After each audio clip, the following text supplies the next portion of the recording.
They weren't soldiers with guns, but they fought just as hard. They built planes, healed the wounded, and in doing so, they changed the world forever. These are the hidden heroes of World War II, September 1939. The world erupts into war, and once again, history expects men to fight and women to wait. But this time, something was different. As millions of men marched off to the front lines, a huge void was left behind.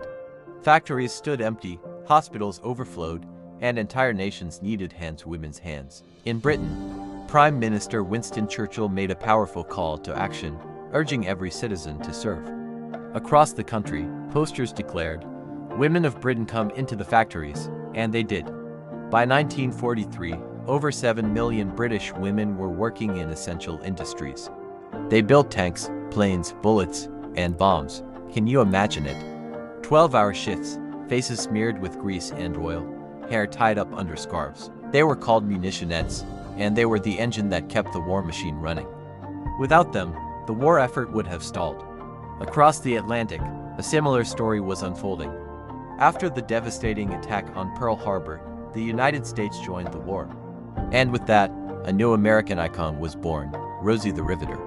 Her rolled-up sleeves, determined expression, and bold stare sent a clear message to the world. We can do it. But behind that powerful slogan were real women, over 6 million of them stepping into jobs once reserved exclusively for men. At industrial giants like Boeing, Lockheed, and Ford, they assembled the bombers, tanks, and jeeps that would turn the tide of the war. In the shipyards, they welded massive steel plates under a constant shower of scorching sparks. They weren't just supporting the war from the sidelines. They were on the industrial front lines, driving it forward. But the women of World War II didn't only fight with tools, some fought with secrets. Let me introduce you to Noor Inayat, a British spy of Indian descent. She was a soft-spoken musician and a poet, not the typical image of a secret agent. Yet, she became one of the bravest operatives of Britain's Special Operations Executive, or so. In 1943, Noor was parachuted into Nazi-occupied France to work as a wireless operator, one of the most dangerous jobs in the war. For months, she was London's lifeline, constantly moving from one safe house to another, transmitting secret messages while the Gestapo hunted her.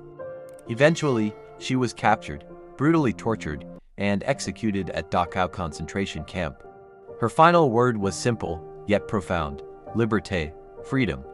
Today, she is rightfully remembered as one of Britain's greatest war heroines.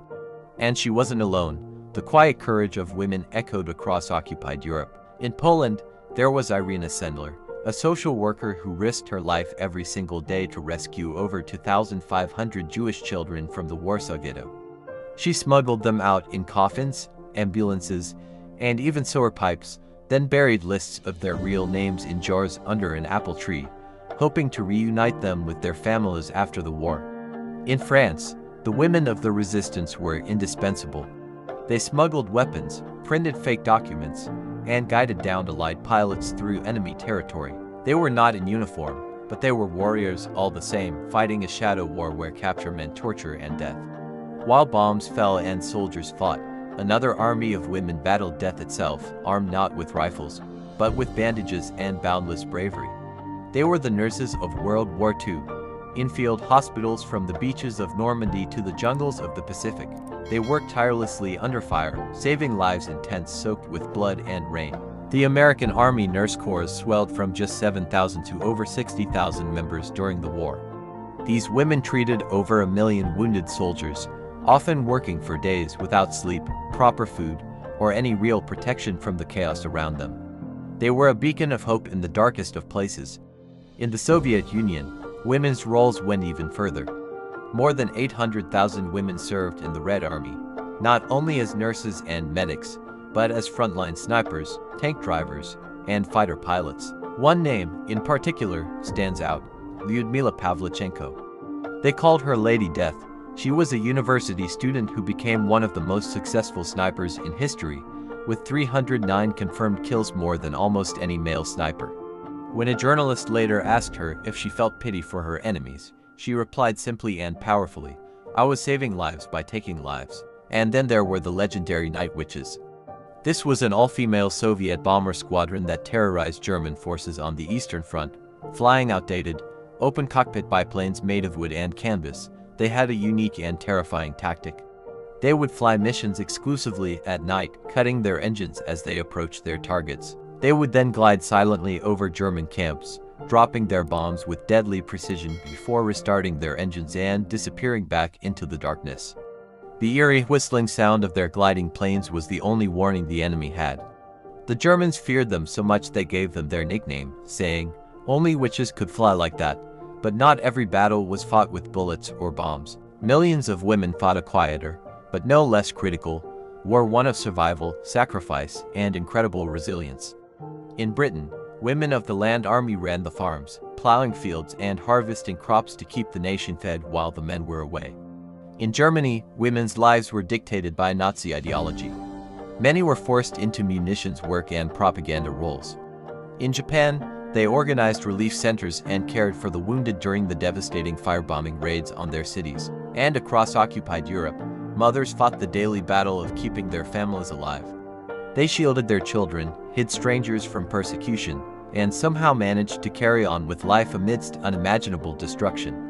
The courage it takes to bake a loaf of bread in a city under siege, or to sing a lullaby to a child while bombs fall outside, that, too, was a form of heroism. When victory finally came in 1945, the world celebrated. Soldiers returned home as heroes, greeted with parades and praise. But the women who had powered the war effort, who had built the weapons and saved the lives, were often told to simply go back to normal life. Factories that had relied on them for years replaced them with men. The uniforms and work overalls were folded away. Their contributions were quietly pushed into the background. And yet, nothing would ever be the same again. The war had irrevocably changed women, and it had changed the world's perception of what they were capable of. They had proven they could build, lead, fight, and endure on a scale never seen before. That powerful moment planted the seeds of the modern women's rights movement.